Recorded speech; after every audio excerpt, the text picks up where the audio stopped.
Easy. Yo pienso siya, Rihanna. Anybody could be that guy.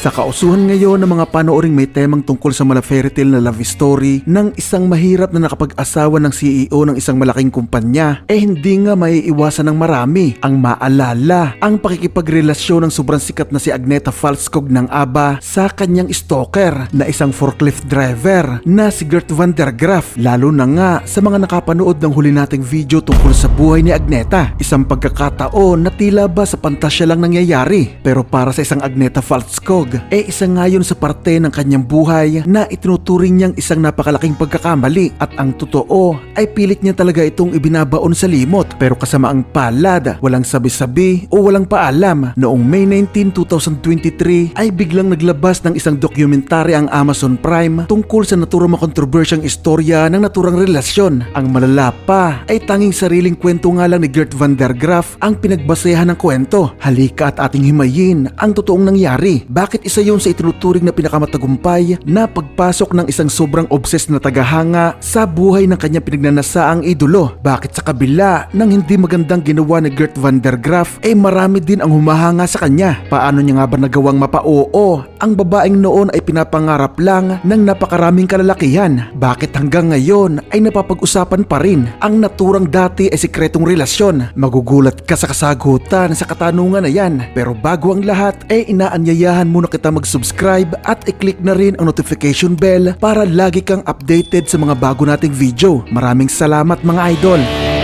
Welcome to another village.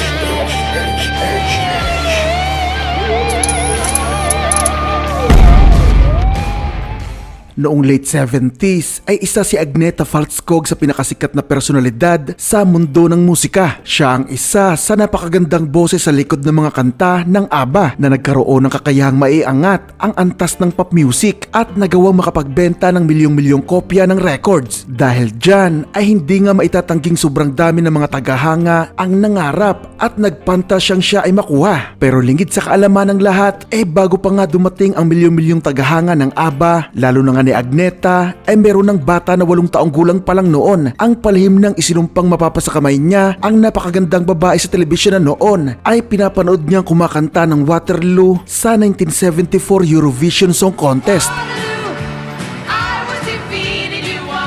Nag-umpisa bilang simpleng childhood crush na nauwi sa pagiging obsession at ginawang pangbuong buhay na misyon. Siya si Gert van der Graaf na kahit noon ay sobrang bata pa ay hindi nga nito naiwasang ma-attract sa blanding buhok ni Agneta, sa kulay ice blue nitong mga mata at sa maladyosang itsura na inihalin tulad niya pa sa isang Aryan goddess. Sa panahong nagbibinata na si Gert van der Graaf ay nasundan nito ang istorya ng tagumpay ng ABBA, ang mapait sa kanyang relasyon ni Agneta sa asawa nitong si Bjorn Ulvaeus hanggang sa pinakahihintay nitong panahon ng hiwalayan ng dalawa. Pero dahil nga bata pa ay nagtiyaga itong magmatsyag lang noon sa malayo, sa TV, radyo at sa mga pahayagan. At sa panahon nga naganap ang tahimik na paghihiwalay ng ABBA ay nabalitaan nga nito ang solo TV performance ni Agneta sa Holland. Sa kwento nito ay matyaga umano niyang biniyahe ang lugar na may layong 35 milya gamit lang ang kanyang bike para makapanood. Doon mga idol, katulad ng maraming sikat na personalidad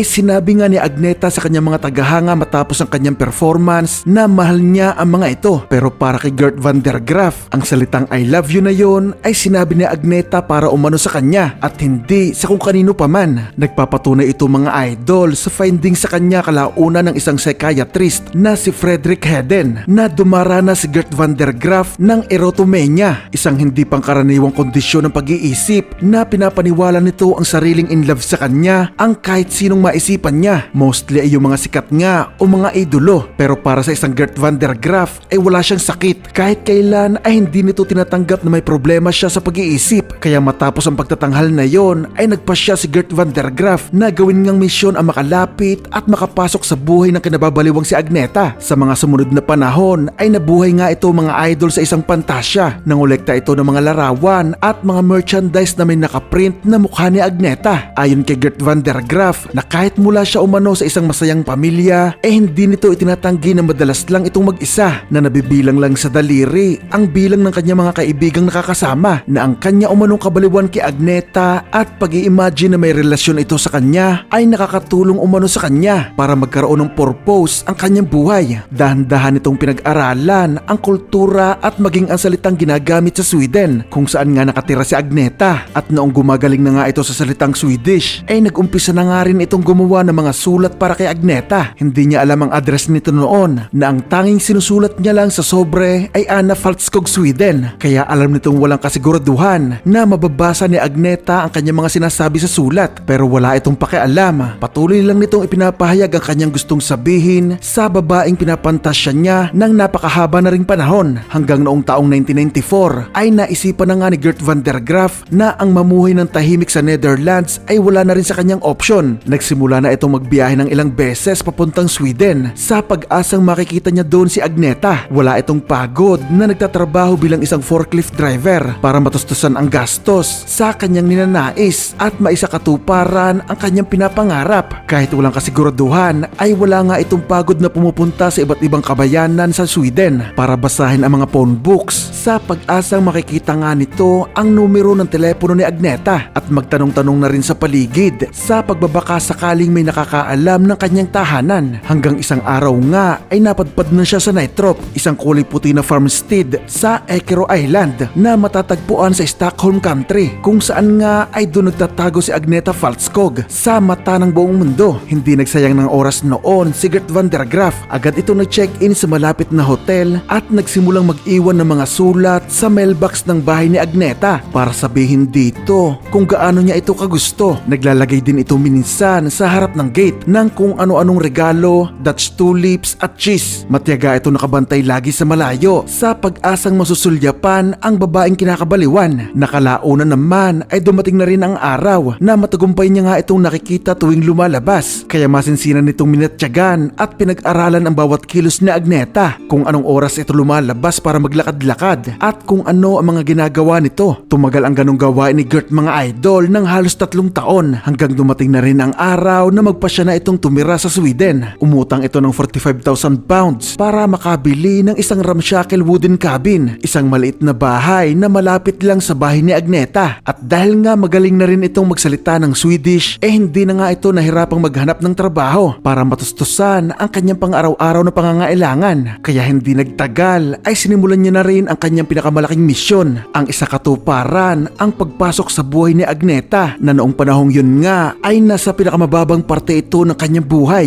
Dumaan ito sa 2 napakasakit na diborsyo, sa kabandang si Bjorn Alvayos at sa abogadong si Thomas Sonnenfield. Nagpakamatay din noon ang kanyang ina dahil sa sobrang lungkot nito sa pagpanaw naman ng kanyang ama. Dumanas din ito ng napakatinding injury sa pagkakatalsik nga nito sa bintana noong maaksidente ang sinasakyang bus, at syempre andun pa rin ang takot niya sa ingay at sigawan ng mga fans. Isama pa ang matagal na nitong pakikipaglaban sa kanyang depresyon. Jag försöker ha det väldigt tyst omkring mig i den mån det går. Det är inte så lätt nu för tiden. Men jag blir lätt stressad. Och jag är en väldigt orolig person. Sa madaling salita ay nasa stage ito ng kanyang buhay noon na sobrang hina at sobrang vulnerable. Panahong kailangan niya ng taong aalalay at dadamay sa kanya. Isang araw na naglalakad, ang noon ay 47 taong gulang ng si Agneta, ay sinadyang sinalubong at binunggo nga ito ni Gert van der Graaf, na naging pagkakataon nga ni Kolokoy para makapagpakilala. At amining siya nga lagi ang nag-iiwan ng mga sulat at regalo sa harap ng bahay ni Agneta. Ayon sa interview nito sa pahayagang stage, doon lang niya umano nakaharap ng malapitan si Agneta. Sumakit umano ang puso nito noong mapagmasdan ng malapitan ang tumatanda na nitong mukha. Pero ganun pa man, para kay Gert van der Graaf ay sobrang ganda pa rin ni Agneta. Nakatayo umano ito sa harap niya na may suot na isang raincoat, at amoy umano nito ang matamis nitong amoy na tila ba para umanong pabango sa kanyang ilong. Ayon sa kwento nito sa dokumentaryo na Take a Chance, kinabukasan nga umano ay inutusan umano ni Agneta ang kanyang katiwala para sabihin umano kay Gert van der Graaf na gusto niya ang mga sulat nito at tumihiling pa umano na magpadala pa ng marami. Noong ikinuwento niya umano sa sulat ang tungkol sa pagkaka-injury niya sa isang aksidente sa kotse, yun umano ang panahong may kumatok sa kanyang pintuan na noong binuksan niya nga isang Agneta Faltskog umano ang lumantad sa kanyang harapan. Pinapasok niya umano ito para makapagkape na nauwi nga umano sa mahabang kwentuhan at kinabukasan nga umano sa pagbabalik ni Agneta sa kanyang bahay doon na umano naganap ang kanilang unang halik at sa pangatlong gabi ay sinabi nga ni Gert van der Graaf doon niya nga umano isinuko ang kanyang pagiging birhen sa babaeng pinangarap niya mula pagkabata. Må du forestille deg bare vanaf Can you imagine? Ever since I was a child, I was crazy about her. je gek op mensen en ineens zit je gewoon op je knieën. And now here she was, sitting on my lap.